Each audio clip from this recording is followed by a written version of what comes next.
so much for coming out today on this beautiful, glorious spring post-holiday Tuesday. My name's Nancy Mostock. I see a lot of familiar faces, so I'm very excited that we can have this group together for what I have been looking forward to since the beginning of our Fireside chat calendar. I had the pleasure of serving as the executive director of the Yale-China Association. Someone just asked me, "Oh, you're the president." I said, "No, I'm the chief servant of this organization." And then we have others. But we are an independent nonprofit based on this campus.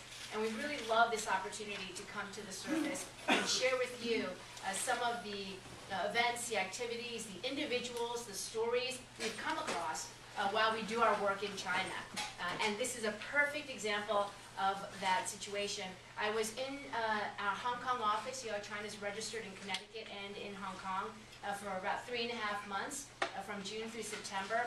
And I had the wonderful opportunity of coming across Alvin Eng and Wendy Wasow, his wife and partner in crime, when Alvin was on his Fulbright. And we had a wonderful opportunity. I have to thank Glenn Shai for making the introduction. I heard a bit about his work about our town, which we'll feature today, but also the wonderful coincidence that Alvin hails from Flushing, Queens. Who else is from Flushing in the room? Me and Amy. So we have 3 resident Flushing residents, and we have another staff person also from Flushing. So Flushing, I always joke that Flushing is the smallest Chinese city in China. So it's actually highly, there's a large percentage of Chinese and other Asian community members in the town in Flushing, Queens, and New York City. So I'm very happy to introduce this Flushing native. Alvin has a wonderful background and pedigree. He received his MFA in playwriting and musical theater writing from Tisch at NYU. Many of you know is the second best drama school being president. I mean, is at the top of the arts world, and he's also currently on the faculty in creative writing at Fordham University. He made his Asian theatrical debut with his memoir monologue called, appropriately, "The Last Emperor of Flushing." And he did that in Guangzhou, which is really special because that is where his family is originally from. His current plays include 3 Trees, which is getting its debut showing in Paris. So that's exciting. In French or in English or in Chinese? All 3. Oh. We're going to have super titles. Right, okay. So next year, come back, same time, same place, and we'll do 3 Trees. And then also the Pan-Asian Rep will be producing 3 Trees in New York in the spring of 2013. So really, let's get excited and welcome Alvin Eng to Yale-China. Thank you. It's great to be here. And okay, it's an honor to be here where Thornton Wells is a big inspiration for this whole project. It's great to be here where he's from. And as being homage to him and talking about our experiences over in Hong Kong and Guangzhou. And even a little bit of Flushing. You can never get away from Flushing. While the Mets are still undefeated. I haven't checked the score yet today, but those of us who are long-time Mets fans know, unfortunately, this won't last. Okay. This lecture is called Our Town, China, USA. It'll focus on my Fulbright Specialist residency last summer at City University of Hong Kong, and I wanted to be able to share this with you here at the Yale-China Association on April 10th, 2012 in New Haven, Connecticut. Well, you know, I'm a playwright, a performer, and an educator, and I'm well aware that theater is the most ephemeral of art forms. After the lights come up and the show is over, what ultimately becomes of theater? That's a question many of us who work in the theater often ask. And as vital as printed, photographic, and digital records of theater are, the complete, 3-dimensional experience lives on only as memory within the people who saw the actual live theatrical event. So I have always believed that theater becomes soul. And to convene the souls in one's heart and imagination with the souls in the audience, whether they are there physically or not, is the most important goal of theater. And perhaps no other play in the English language convenes all of the souls in the theater like Thornton Wilder's American masterpiece, Our Town. I've always admired Our Town. I first saw it on Broadway in 1988, back in the 20th century, with the late, another great New Englander, with the late Spalding Gray as the stage manager. And it was amazing then, and after my mother died in 2002, I read Our Town again, and this time it had an even more profound impact. My father died in the 70s, so when my mother passed, I felt unmoored, almost adrift between this mortal life and the eternal life. Our Town really helped me navigate this path. And I remember weeping numerous times while reading the play, but particularly towards the end, when Emily, who's recently departed from the realm of the living, is trying to choose what day to revisit in her mortal life back in Grover's Corners. Emily, I'll choose a happy day. Any day, Mother gives. No, at least choose an unimportant day. Choose the least important day. It will be important enough. A few years after my mother's passing, I started writing The Last Emperor of Flushing. And although I'm the title character, in many ways the play is an elegy and an appreciation of my parents' journey to America as illegal immigrants from Toisan, Guangdong. We have other people from Toisan here. At the time, I had no idea that The Last Emperor of Flushing and Our Town would one day combine for a most significant homecoming. So let's imagine that the house lights are going down, and the stage lights are coming up, and The Last Emperor of Flushing enters the stage. He's wearing a cheap Temple Street night market type Chinese robe and carrying a Death of a Salesman type suitcase. Oh, that was Temple Street in Hong Kong, not the glorious Temple Street. not this fine thoroughfare right here. Okay, in addition to the Temple Street night market full Emperor's robe and the Death of a Salesman suitcase, there are several garments and objects on the floor.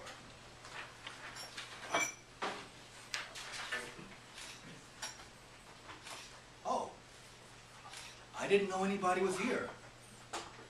Welcome to the Flushing Palace of the Eng Dynasty. I was the last emperor of the Eng Dynasty for the final quarter of the 20th century and the first few years of the 21st. Today is actually the last day of the Flushing Palace. I just have to pack a few more things and I'll be ready to go.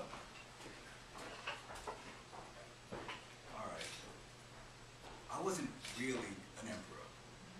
But like China's legendary last emperor, Asen Goro Puyi, I am the last of my line and kind here in Flushing. Like Puyi, I spent the first half of my life being the guardian and figurehead of a lifestyle that no longer existed by the time I finally left this childhood palace. Although Flushing is now New York City's second Chinatown, aka the People's Republic of Flushing. It's true. When I was a young emperor, we were one of only a fistful of Chinese families here. The Flushing of my youth was still basking in the afterglow of the post-World War II suburban baby boom. That boom was celebrated at the 1965 World's Fair, held right here in Flushing Meadows Park. And the World's Fair was the zenith of the American century, when anything was possible. In this euphoric mood, Flushing immigrants were the last wave who would give up everything. They would forsake their customs, their language. Many would have changed their appearance if they could, just to get a whiff of the American dream. The last emperor of Flushing puts the Death of a Salesman suitcase on the floor and opens it. In 2006, I started teaching at Fordham, and one of the courses I teach is the 20th century on stage. And as I was researching the lecture on Our Town, I read the letters of Thornton Wilder and Gertrude Stein, published by the great Yale University Press. And in reading these great letters, in addition to loving the fact that Gertrude Stein addressed him as Thorny, dear Thorny, I just love that, I made a connection between Wilder's conception of the stage manager in our town, and Chinese theater. 26 October 1937, Wilder writes to Stein, "Maybe our town will go to New York for Christmas. Imagine that." And for excitement's sake, guess who may act the long, lanky New England talkative stage manager who, as in Chinese theater, hovers above the action, picking his teeth, handing the actors their props, and commenting dryly to the audience? Sinclair Lewis. Wilder spent part of his childhood in Hong Kong and Shanghai when his father was a U.S. Consul General to these cities in the 1910s. Then in the 1930s, Wilder saw the great Peking opera master Mei Lan Fang on Broadway just as he was starting to compose Our Town. And also in these letters and throughout many of his own journals, he talks about how the minimalist staging and performance aesthetic of Peking opera and the great Mei Lan Fang in particular really had a heavy impact on his creation and structure of Our Town. Upon learning of this influence, I talked to my then girlfriend Wendy about how interesting and exciting it would be to have 21st century Chinese students react to Our Town by writing and performing their own plays. And 5 years later, thanks to a Fulbright Specialist Grant and the inspired participation first Glenn Shive in the Hong Kong America Center, and then the great English department of the City University of New York, my now wife, Wendy, and I were able to realize this dream. Now, theater is always a product of its time, whether the text was written 5 years ago or 500 years ago. When lights go down, the curtain goes up, performance becomes a dialogue between the artist on stage and the audience in the current day about that current day. So at CityU, even though we were starting by analyzing a play that was written over 70 years ago, the plays, we wanted them to really reflect the student's life in the current day. So we aim to call this program of plays Hong Kong Time Capsule 2011. Those of you who know and love Our Town, the title, as well as our first crucial playwriting exercise, stems from a passage in Our Town. Midway through Act 1, citizens of the fictitious Grover's Corners, New Hampshire, decided to create a time capsule in the new bank that they are building, quote unquote, so people 1,000 years from now will know that this is the way we were in the provinces north of New York at the beginning of the 20th century. This is the way we were in our growing up, and in our marrying, and in our living, and in our dying. So they build the bank, and they decide to put these items into their time capsule: the New York Times, the Grover's Corners Sentinel, a Bible, the Constitution of the United States, a copy of William Shakespeare's plays. You might have heard of that play, right? He's kind of popular. And they put in a script of Our Town. So after reading the scene, we had the Hong Kong students also read some abstracts from the Wilder Gertrude Stein correspondence, and then they were amazed that such an Americana play actually had some Chinese influences. Then after some more discussion and analysis, we asked the students to make a list of objects that they would put into a time capsule to remember Hong Kong 1,000 years in the future, in 3011. Most students chose to put the entire Victoria Harbor in the time capsule. Because they're worried. They think with increasing land reclamation, on American legalese that's called landfill, they call it land reclamation there, they're worried that there's not going to be any Victoria Harbor soon. Every year that ferry ride gets quicker and quicker. It's pretty soon it's going to be just a little dinghy. It will take you like 10 feet between Kowloon and Hong Kong. And the students also wanted to put samples of Hong Kong air and water in to see if we get any better in 1,000 years. They also wanted to include the tools and the equipment of the hawkers of street food and local goods. They got to include the voice too. You need the voice, that shrill voice that just cuts to your core. And some actually asked if they could put Chief Executive Donald Tseng in the capsule so he couldn't get out till 3011. So their very witty answers made it clear that while money may still be Hong Kong's raison d'etre, in this post-SARS, post-economic crisis culture, this young generation had very, very different values. And their great answers also let Wendy and I know that we were going to have a great residency. These kids were on it, they were really tuned in what was going on, and we were on our way. The next step was to transform these time capsule objects, as well as the spirit of Grover's Corners in 1938, into inspiration for plays about Hong Kong in 2011. And it's very fascinating. Bringing the omniscient stage manager back to China after its Chinese opera creation, he was immediately transformed into a Mongkok street magician and trickster. And the teenagers, Emily and George, they became an assortment of Lan Kwai Fong buskers. One was even moonlighting as a South China Morning Post agent. And the parental figures like Doc Gibbs and editor Charles Webb, they became, one was a well-to-do central architect, a really proud and feisty Kowloon streetmonger of fish balls, and even a City U professor. And then there was some even more unique stories that were really very to get their take away from the headlines about some of the comic and tragic dramas between a live-in Filipino housemaid and her new domestic challenge of raising these rowdy kids from the historic Paul Leong Kok orphanage. And from these local characters, the students construct these really witty plays that really dug beneath the slick surface of Hong Kong. People usually think of Hong Kong as just this really like urbane, like uber consumer culture. They really got beneath all that and really went somewhere. And the equally astounding was their willingness to experiment in physical dramatic exercises. I don't know about New Haven, but in New York, most non-majors who take theater classes, the last thing they want to do is move around. They'll write anything, they'll say anything, but time to get them on their feet, they're like, oh no, oh no. And then, but not these City U students. They were on their feet and so comfortable in their bodies. It's like, this is amazing. And then they further nuanced their stories by really mimicking and capturing all the people they would see in the malls and the MTR trains and all over their beloved fragrant harbor.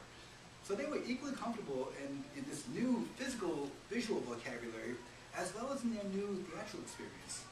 And then we learned, as we got to know them more, that most of them had no theatrical experience as practitioners, and more than half of them had never even seen a live play or musical.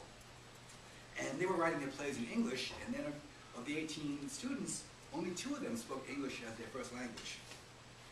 So outside of the classroom, it was also fascinating to see how American culture coexisted with Hong Kong Chinese culture. And it was everywhere, even in our visiting faculty housing. One day while Wendy was conferring with a maintenance staff worker who spoke very little English, she was trying to say that, look, we really need this appliance replaced, not just repaired. And he was kind of getting it, and then finally he really wanted to show us that he got it. He said, okay, I get it. Change. Obama. So going, wow. I said, wow, this good patriot camaraderie is very different to relations between the U.S. and China. When I was growing up as a child of Chinese immigrants in the late 60s and early 70s, then we were standing in the shadows of the Cold War. Now, the last emperor of Flushing, he picks up a white shirt off the floor. This was the white shirt that my dad had to work every day in the family's Chinese hand laundry. The Flushing Palace of the Yang Dynasty was a walking distance from a block where Eisenhower Americana was still in full bloom. Every family appeared to be a tidy, perfect nuclear unit. The fathers worked 9 to 5 in an office, Monday through Friday. All the mothers were full-time homemakers. Everybody went to church on Sunday and everybody spoke English. Our old-world Chinese family could not have stood out more on this father knows best block. Both parents worked 12 hours a day, 6 days a week in their Chinese hand laundry. The family spent Sundays in Manhattan's Chinatown, and only one of our parents spoke English. The Empress mother did not speak English, but she was damn proud of it. Of course, the neighbors treated her like a Martian, like an alien. Oh my God, she doesn't speak English. Why can't she speak English? The Empress mother would respond with a simple, "Ai ya, mo yung lo fan, care season then." Useless white people. You could step on shit and it will not bend. This as translated from the delicate Toisan dialect of Cantonese, surely one of the overlooked Romance languages of the 20th century. From the late 19th to the late 20th century, 80% of Chinese immigrants to America were from Toisan, a port city on the Pearl River Delta in Guangdong Province. During this time, Toisan was the dominant dialect and aesthetic of the Chinatowns and working-class Chinese families throughout North America. The Toisanese were very much like the Sicilians. Both groups were southern outcasts, mostly farmers. They were looked down upon as being too loud, too belligerent, uncouth, and uncultured by their supposedly more sophisticated governing northern brethren. In both of these societies, when words, deeds, and laws failed, it was always the butcher cleaver. The last Emperor of Flushing buries his father's white shirt in the Death of a Salesman suitcase. So a few weeks later, the City U students are finishing up writing their own plays and getting ready to prepare for their final presentation. And this 2-day break, I was able to undertake a 2-day cultural exchange to Guangzhou, the capital city of my family's ancestral Guangdong province. There, I had the opportunity to perform The Last Emperor of Flushing and a chance to bring my parents' stories back home. The train ride from Hong Kong to Guangzhou mirrors a scene in the play. The Emperor picks up a pair of tiny black sneakers. These were the black sneakers that the Empress Mother wore when she and I took a trip to China in 1987. When she bought them, she would slap them the way one would kick the tires of the new car. She shouted, "Hang Sai Baking," good enough to walk to Beijing. This is a common expression from her childhood. It was almost like saying, "These boots are made for walking." So the Empress Mother was elated that she was going to be the first member of our family to set foot on the Great Wall, to walk in Guilin, and to see more of China than anyone else in our family. 1987 was 10 years after Dad passed, and on that trip, I, their youngest child, would turn 25 in Guangzhou. The Empress Mother was 25 when she emigrated to America. We entered the People's Republic of China via Guangzhou on a train from Hong Kong. When we got off the train, the Empress Mother had a wild smile on her face. In an uncharacteristic spring in her step, she shouted, "Fanakila! We've come home." As the Empress Mother and I walked through the station, she was swaying her head and swinging her handbag like a schoolgirl. It was clear that she'd reconnected with the free spirit she left behind 41 years ago, before she became an arranged wife, before she became an illegal alien, a mother, a U.S. citizen, a grandmother, and now a widow. Guangzhou is to Toisan what Manhattan is to Flushing. But the Empress Mother refused to go back to our ancestral village. She felt that too much time had passed, but too little water had accumulated under the bridge. But everywhere we went, the Empress Mother was treated like returning royalty. And this is sweat, not tears.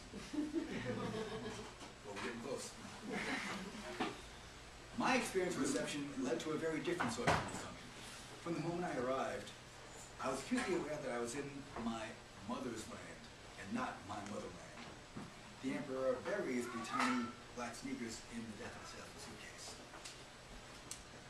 Now, Shaoxiu village is a 45-minute van ride from Guangzhou's central district. And it's felt like they're akin to Beijing 798 or Shanghai's Moganshan. It's an artist and cultural center outside of the main area. And Shaoxiu People's Hall, where I was to perform, is an imposing yellow building that stands just inside the village entrance.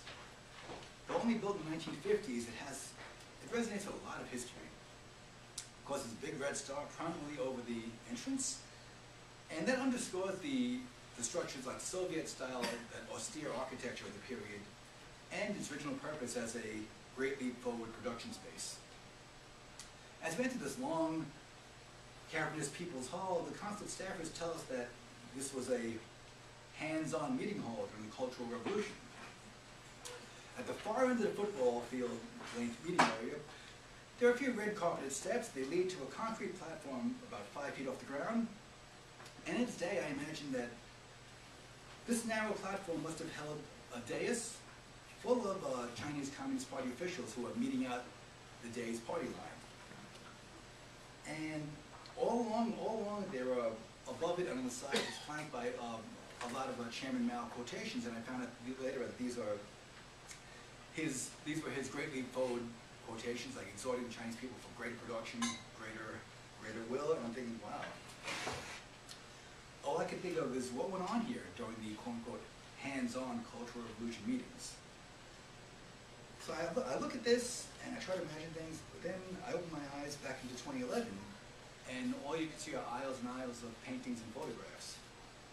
The People's Hall is now an art center. I couldn't think of a more positive karmic transformation of this place.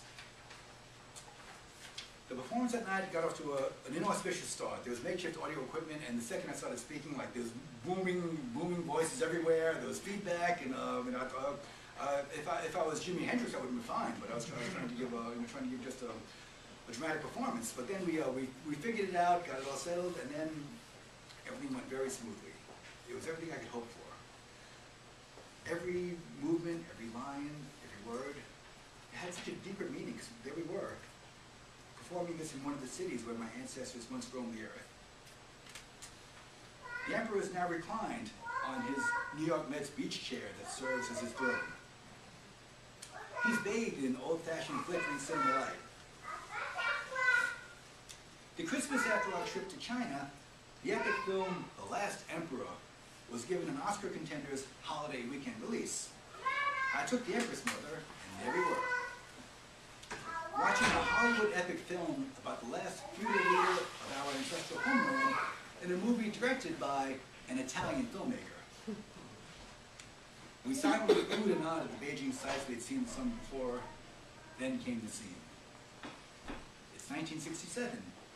Puyi is now a common citizen. He has been thrice removed from his emperorship by the nationalist, communist, and cultural revolutions. Citizen Puyi buys a ticket to gain entry to the Forbidden City that was once his childhood palace. As the elderly former emperor struggles to walk up those same steps he used to bound up effortlessly as a child, the Empress Mother and I both begin to weep. After seeing the Last Emperor movie on the drive back home to Flushing, the Empress Mother kept asking, "Gikai Yingmun," why were they speaking English? From the 1990s onwards, that same question was being asked of me in Flushing. As more and more Chinese merchants, clerks, and every type of citizen would hear my English, they would look at me with a little surprise and a lot of disgust, as if to say, "Why are you speaking English? Gikai Yingmun." Now the movie lights come up, the Empress stands and picks up a package. This laundry package is the last thing to pack. This is all that remains from the Empress Mother. She passed away last year, November 9th, 2002. And just as New York City residents and New Yorkers at heart all over the world will always have 9/11 somewhere on their mind, our family will always have 11/9. On that day, our matriarch and last living parent was gone. In an instant, my palace and purpose was gone. Like Puyi being forced out of the Forbidden City that was his childhood palace, the way of life that I dedicated my life to preserving is now extinct. Nobody cares about the battles I fought over race and identity. Today they're merely quaint relics of another time. Immigrants to America no longer have to kowtow to the majority or check their culture at the door. Many of them do not even learn to speak English, and they don't have to. Being one of the few assimilated and English-speaking citizens left in Flushing, English-speaking Chinese citizens left in Flushing, it is I who have become the alien. The Emperor buries the laundry package in the Death of a Salesman suitcase and closes it. Well, I guess I have what I can take with me. Ah, yes. I don't think I'll need this anymore. We hear the music from the Last Emperor movie. The Emperor removes his Stanley Market Chinese robe and lays it over the New York Mets throne. This belongs to somebody else now. Thank you for sharing the final moments of the Flushing Palace of the Eng dynasty. The Emperor bows in 4 directions. I think of Puyi. I think of Puyi. I think of Puyi. The Emperor picks up the Death of a Salesman suitcase and exits the stage. On that night, the Eng dynasty finally had their proper send-off in the province where it all began. The family story was told to an attentive audience in the steamy hot Guangzhou night. Now all our family's hopes and fears, accomplishments, failures, loves lost and found, bought and sold, will forever reverberate among the announcements, denouncements, proclamation and testimonials that fill every pore of Shaoxu Village People's Hall and the soul of China. Back in Hong Kong a few days after that performance, the audience has arrived and the stage is set for Hong Kong Time Capsule 2011. To evoke our town, there was minimal lighting, no props, and only a few functionary pieces of furniture. All 18 students enter the stage at the same time and remain there for the duration of the performance. The students who are not acting in scenes sit in chairs on the stage's perimeter, creating a malleable ensemble that is a combination of village neighbors, elders, and spirits, all rolled into one. After a very short rehearsal period, the City U students masterfully bring their carefully constructed plays to life. Their confident performances capture every nuance of their personal stories. On the stage at City U's Wei-Hing Theater, the plays take on a life of their own, as plays often do. Wendy and I are in tears and lead the crowd in a well-deserved standing ovation for the City U students. A week before, at the end of Last Emperor Flushing, when the Emperor leaves the stage, he was leaving the stage, but also leaving that stage of his Flushing life. As the playwright and performer, I never knew where he was going, but now I know. He was following the path of the theater, a path paved by the likes of Thornton Wilder and Mahlon Fong. Though his own physical and geographic hometown is gone, he's found a new spiritual home, one where he can passionately pass on all he's learned as a playwright and a person to a new generation. The first address where this new man lives is called Our Town, China, USA. He doesn't have to be a pretend emperor anymore. Well, thank you very much for listening.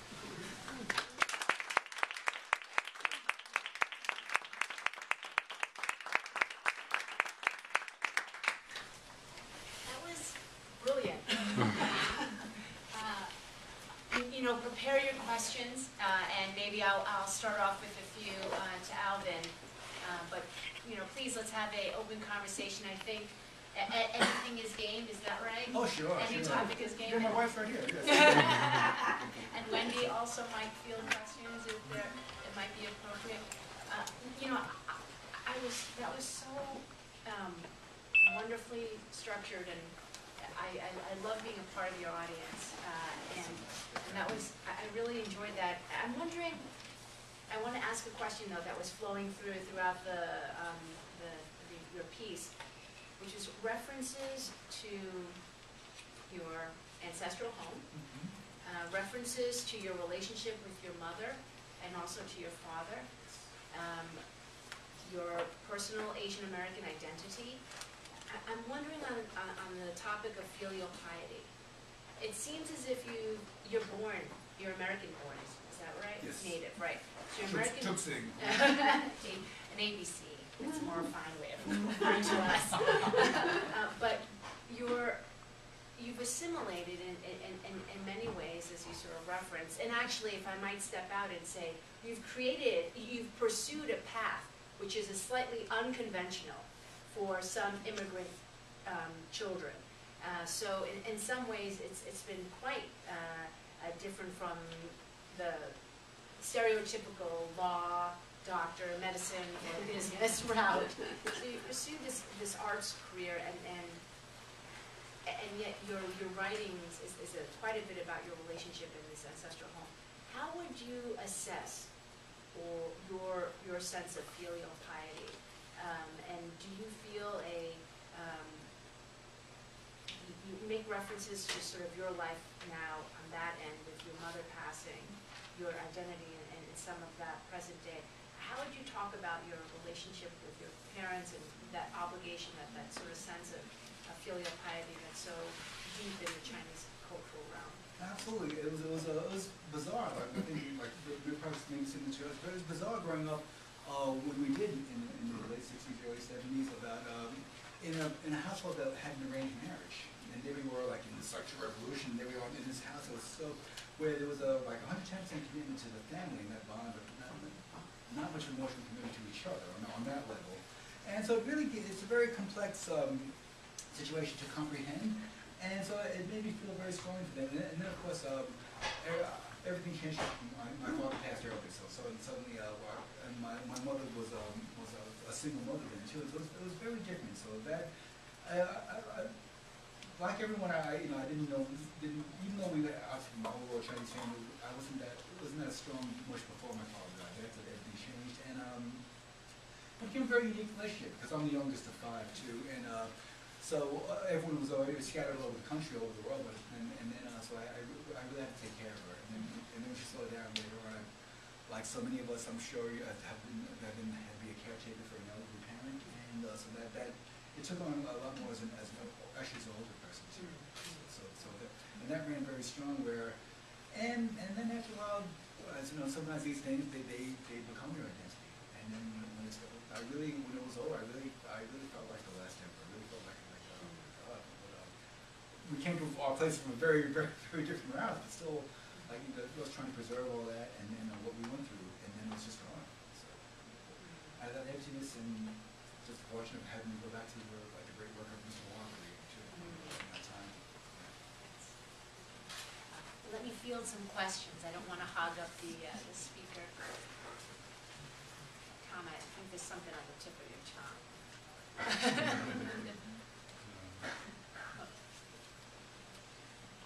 I was just wondering, it's you talked in 2011. To me, modern Hong Kong has no sense of township at all. It's so cosmopolitan.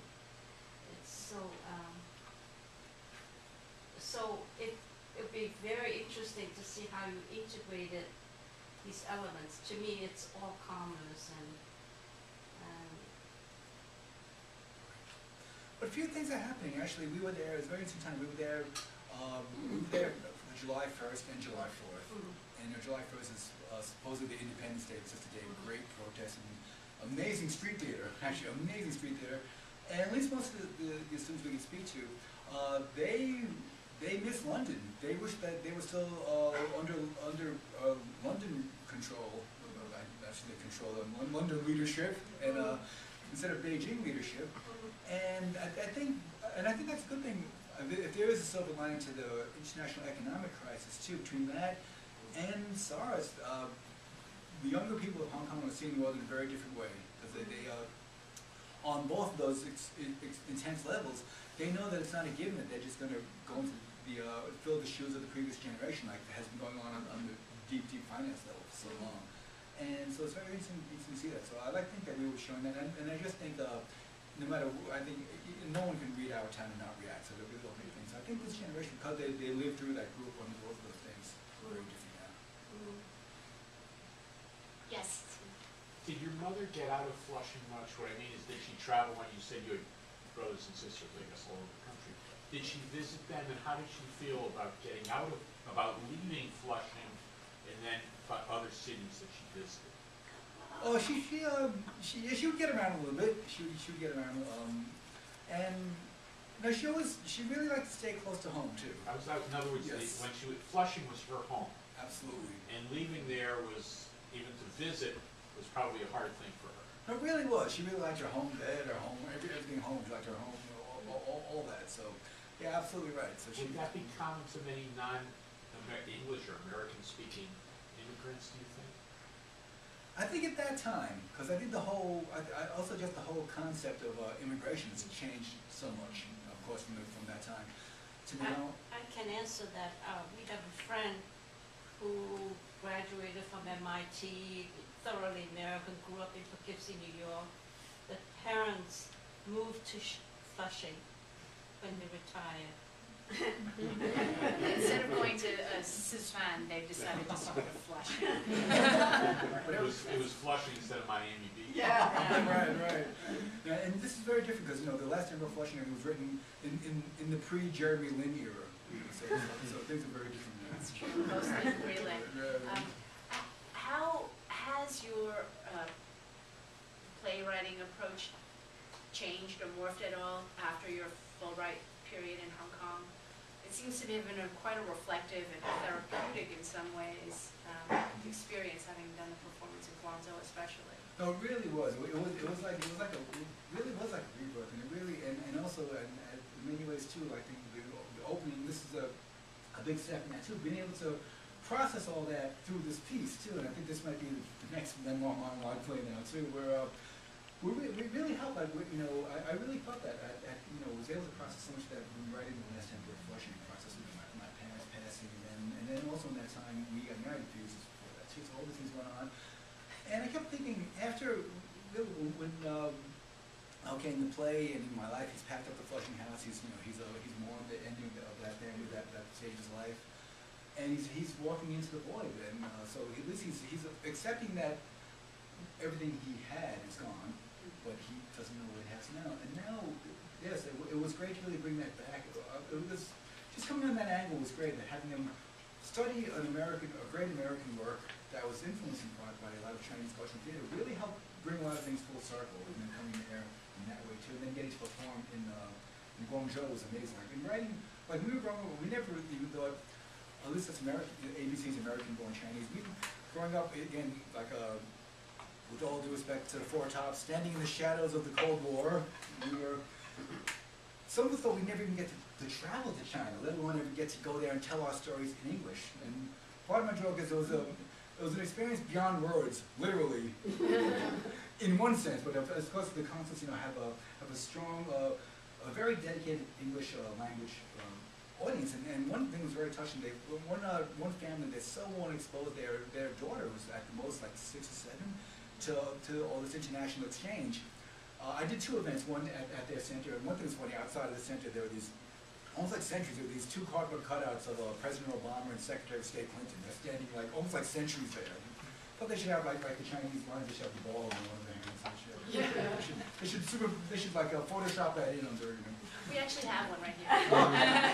That would be great. I'll get on that. Yeah, thank you. That would be great, have the balls there too. But, and just getting out to I hope you say Shaoshu, that's like they're trying to make that they're like 7, 9, 8.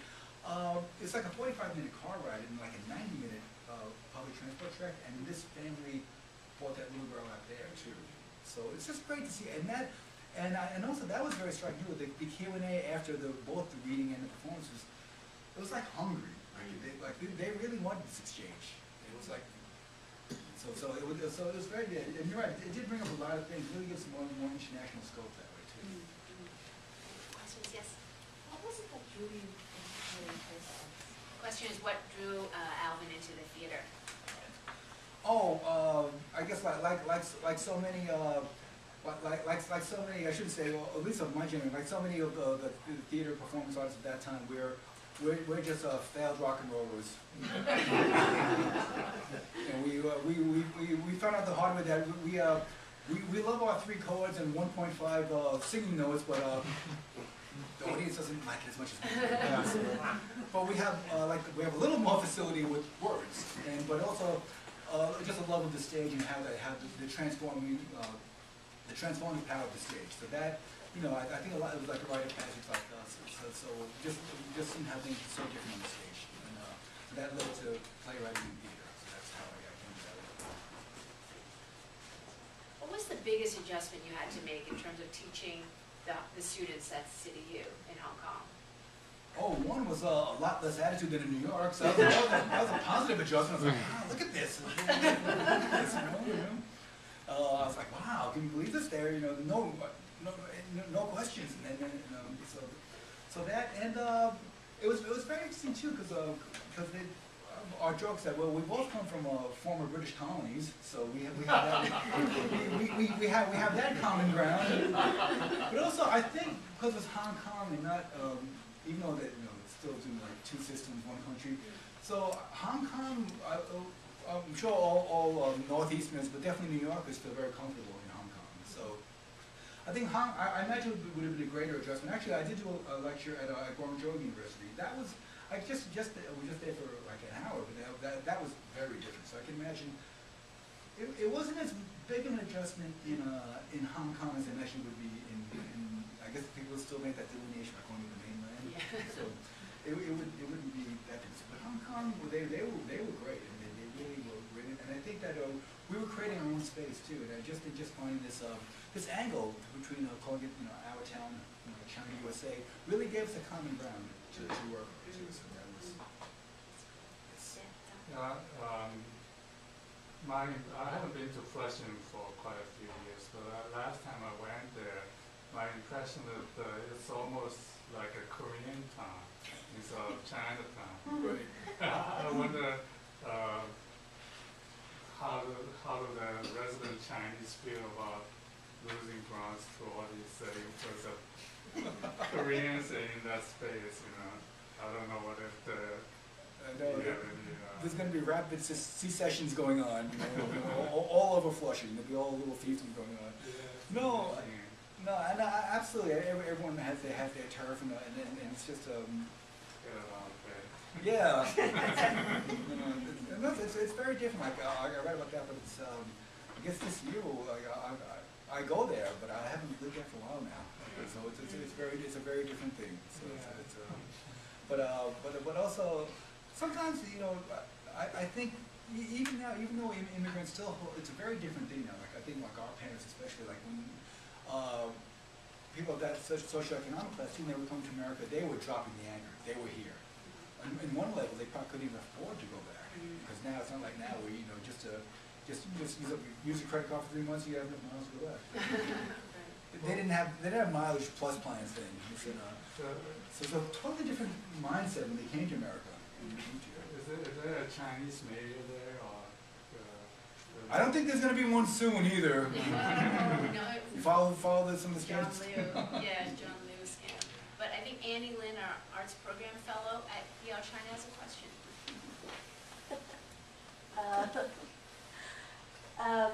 What are your thoughts on the West Kelvin Cultural District project in Hong Kong? This is like a $26 billion project that the Hong Kong government is pouring into creating 18 new cultural institutions, including museums and theaters and such. Until they put me in charge, but they'll never get it right. And what do you think that's why I that? feel The that. first emperor of the Western Cultural District. You know, it's been hard to, they seem to have a lot of false starts going. I think it could be a great thing. You know, from a New York-centric point of view, it could be like it would be like a Lincoln Center plus like the Chelsea Galleries all together. It can be a great thing. All they need is the High Line, as Will said. I think it can be a great thing, and I think if they harness it right, and something we've been talking about too in our next programs, I think there, what we could tell from the new generation, they want to have different aspirations. But I think if you could harness the great, like almost like the indomitable entrepreneurial spirit that's always going to be in Hong Kong with the arts, you can have an amazing collaboration there if you really put those two together. So I think it can be great potential, but they keep finding these people that sort of bring it to the ground, don't they? You know, but actually, I haven't been much in touch with it since we were there last. We left in August. So has there been rapid developments since then? Or? Some, yeah. Yes, but probably to us it seems about the same. Yeah, it seems like they're more interested in edifices, in the plant, the physical situation. It's like, what are they going to bring to those things? There seems to be a lot of criticism of not enough software and Yeah. a lot of emphasis on the hardware. Yeah. Did you sense that when Oh you yes, were that's why I there? was trying to employ them to that. I was so proud. I was proud of this anyway, but also to have these Chinese students writing new plays in English that really reflect their values. I thought that could really help them be part of an international dialogue too, and trying to get them to get their plays out and everything too. So I just thought they need to just write. They've always had really great high caliber performing programs, but I thought they need to develop more of their plays, more of their own ideas, more of their own, I guess their intellectual properties too, and to really reflect it too. So I think that's always what's needed. I guess I'm always saying that the playwrights need to speak out more. So I think we need more of that. When did you know you wanted to be a playwright? Was there a moment in which you said, I'm not going to be a doctor? That was never an issue. Or whatever. I think when I started, when I was in my punk bands, I would write lyrics, but I always loved the idea of storytelling. Then I realized later on, I was like, wow, I love concept albums, and even though some, in the musical theater program, like we would have these aesthetic arguments of what defines an opera, what defines a musical, and then of course I'd say, and don't forget some people, the concept album is a song cycle, and I realized I would follow this narrative through a series of songs too. And then I think Right. In my first life, in addition to being playing bands, I was a music industry professional. I worked at publicity. So I was I'm a publicist in remission, I sometimes say. So I did that for a number of years, and then I think just before I went to China, I went and I just looked ahead. I said, these are going. This was the greatest job in my early 20s, but do I want to do this? And keep doing this? No. And what do I want to do? I want to tell stories, and I just said, and right around there, I think a lot of people sometimes sometimes at least for me, a lot of people out of school for years, you can reprogram yourself a little bit, find your next path. And then I was very lucky, and then after that, after working in the professional world, and wanted to be a playwright, and then I put a few things together, and then luckily I was able to go into the Tisch School of music theater writing. And at that time, they really wanted to fuse more like street energy too. Like they tried to say, yes, we love Mr. Gershwin, Mr. Sondheim, but we also love Mr. Glass, and we love everyone else too. So all these different things. Maybe one more question, and then you can speak informally. Yes, sir. I was wondering about the connection between music and theater. You talked about theater being ephemeral and becoming soul after it's performed. I think the same perhaps could be said of live music. And I'm wondering if the students that you worked with, if they were, I guess number one, if they use music at all in their plays, and two, if you had any sense of what they're listening to these days, like if they were going to write musicals or opera, what it would be. Oh, absolutely. Like working back was great. Some things change, some things don't change. We had our great student celebration today. They had their poems. We had one more class in me too, and they put on YouTube. I said, this is great. We're gonna hear some music we've probably never heard. The first thing they put on to celebrate is Queen's "We Are the Champions." I was like, wait a minute, am I back in college? You got the 21st century. Listen to this, but so along those lines too. It's very interesting how some things are getting recycled that way too, and.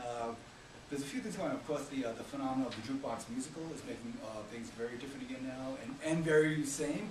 But also on the pedagogical level, I'm always making analogies between the playwright and a composer. And I look at it that way too, where you have your composition, you have your work, and it's it'll be reperformed, reinterpreted in many different ways over the centuries. So I've always made analogies between the playwright and the composer in that way, and often using musical terms too, to really where we bring that in too. That's another thing. In the musical theater program, they always call the cast the singers. And yes, they're great singers, but there are actors too. They're not just singers. It's like, let's bring the singers in. Let's bring the cast in. And so I've always felt there's a lot of that too. And I think and I like to think that in at least when the Hong Kong was very interesting too. They were that's where you could tell where the bands had like a brilliant silly side like Queen. They almost have like the same sort of silly karaoke energy that appeals to young Asians of any generation, especially now. So that way was a common ground, and I think they're very interesting now. In some ways, the international dialogue of the internet is the greatest thing. In some ways, everything's the same in every city all over the world now too. So it's very interesting how this will shake out. But I like to think that of all things, the whole going back even into the late end of the 20th century. Music videos really brought back the whole, I think, thinking of musical theater. All of a sudden, you had like musical theater stars. I could say, in many ways, you make an argument that, let's say, Michael Jackson was the greatest musical theater star of his generation. He was sort of like the Gene Kelly of that era. Suddenly young people wanted to dance like him again and sing like him, tell those stories. So that brought a whole way back. So I think it's really different now. But I like to think that I love, let's say, what's known as the canon of the great Broadway musicals, but that's not all there is to it too. And I think that the genre was called musical comedy for so long, I think just inhibited. Again, those works are great; they're great pieces, but to only call the whole genre musical comedy, I don't think was doing a disservice to the entire spectrum. You can express any emotion through it. So I like to think that it's very interesting too that I guess. And I guess as long as Mr. McCartney's alive and keep the Beatles the best-selling artists of all time too, every generation is going to love the Beatles. So it's very interesting now. Like when we were growing up, I've heard music from 30, 40 years ago. It sounded like a different universe. And yet now, those same records from 30 or 40 years ago See, I gave myself away just going to records. The music of 30, 40 years ago, the 8-track tapes of 30, 40 years ago, they're being sampled again now by these, really cutting-edge, hip-hop artists. So it's very, music on that level is very interesting, and I think that now finally, the doors are opening in musical theater now too. Like in the old days, it was like a, rock or pop performers were, they were like the persona non grata, but now they're being welcomed in. So I think it's an exciting time for that. Alvin, your work, your experiences, and your observations are so fascinating. We've been really fortunate to have this chance to hear from you and to have this conversation with you. I encourage everyone to stay around and we have this space for another 15, 20 minutes. But please join me in thanking Alvin for joining us today and just a little bit about history.